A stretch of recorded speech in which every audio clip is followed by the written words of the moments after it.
आखिरी प्रयास। एक समय की बात है। एक राज्य में एक प्रतापी राजा राज करता था।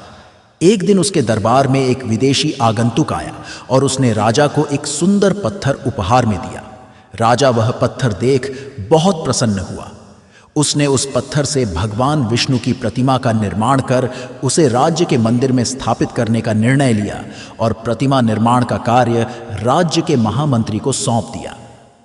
महामंत्री गांव के सर्वश्रेष्ठ मूर्तिकार के पास गया और उसे वह पत्थर देते हुए बोला, महाराज, मंदिर में भगवान विष्णु की प्रतिमा स्थापित करना चाहते हैं। 7 दिवस के भीतर इस पत्थर से भगवान विष्णु की प्रतिमा तैयार कर राजमहल पहुंचा देना। इसके लिए तुम्हें 50 स्वर्ण मुद्राएं दी जाएंगी। 50 स्वर्ण मुद्राओं की बात सुनकर मूर्तिकार खुश हो गया और महामंत्री के जाने के उपरांत प्रतिमा का निर्माण कार्य प्रारंभ करने के उद्देश्य से अपने औजार निकाल लिए। अपने औजारों में से उसने एक हथौड़ा लिया और पत्थर तोड़ने के लिए उस पर हथौड़े से वार करने लगा, किंतु पत्थर जस का तस रहा। मूर्तिकार ने हथौड़े के कई वार पत्थर पर किए, किंतु पत्थर नहीं टूटा। 50 बार प्रयास करने के उपरांत मूर्तिकार ने अंतिम बार प्रयास करने के उद्देश्य से हथौड़ा उठाया, किंतु यह सोचकर हथौड़े पर प्रहार करने के पूर्व ही उसने हाथ खींच लिया कि जब 50 बार वार करने से पत्थर नहीं टूटा तो अब क्या टूटेगा। वह पत्थर लेकर वापस महामंत्री के पास गया और उसे यह कह वापस कर आया कि इस पत्थर को तोड़ना नामुमकिन है, इसलिए इससे भगवान विष्णु की प्रतिमा नहीं बन सकती।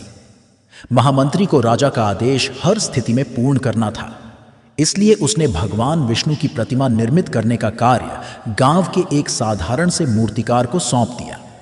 पत्थर लेकर मूर्तिकार ने महामंत्री के सामने ही उस पर हथौड़े से प्रहार किया और वह पत्थर एक बार में ही टूट गया। पत्थर टूटने के बाद मूर्तिकार प्रतिमा बनाने में जुट गया।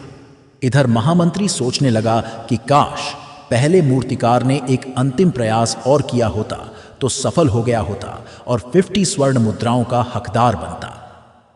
सीख मित्रों, हम भी अपने जीवन में ऐसी परिस्थितियों से दो चार होते रहते हैं। कई बार किसी कार्य को करने के पूर्व या किसी समस्या के सामने आने पर उसका निराकरण करने के पूर्व ही हमारा आत्मविश्वास डगमगा जाता है और हम प्रयास किए बिना ही हार मान लेते हैं। कई बार हम 1-2 प्रयास में असफलता मिलने पर आगे प्रयास करना छोड़ देते हैं, जबकि हो सकता है कि कुछ प्रयास और करने पर कार्य पूर्ण हो जाता या समस्या का समाधान हो जाता। यदि जीवन में सफलता प्राप्त करनी है तो बार बार असफल होने पर भी तब तक प्रयास करना नहीं छोड़ना चाहिए जब तक सफलता नहीं मिल जाती। क्या पता जिस प्रयास को करने के पूर्व हम हाथ खींच लें वही हमारा अंतिम प्रयास हो और उसमें हमें कामयाबी प्राप्त हो जाए।